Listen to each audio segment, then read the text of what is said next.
आधि व्याधि उपाधि में खोई। લોટ પડ્યો હોય ને ગોળનું જો મિશ્રણ થાય ને તો ઘર બેઠા અડદિયા બની જાય. હમણાં શિયાળામાં લગભગ ખાતા છે.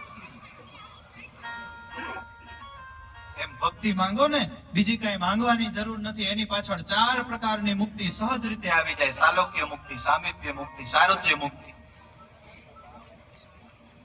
શાલોક્ય મુક્તિ, સામીપ્ય, સારુજ્ય અને સાયુજ્ય, આ 4 મુક્તિના જે શાસ્ત્રમાં વર્ણન કરવામાં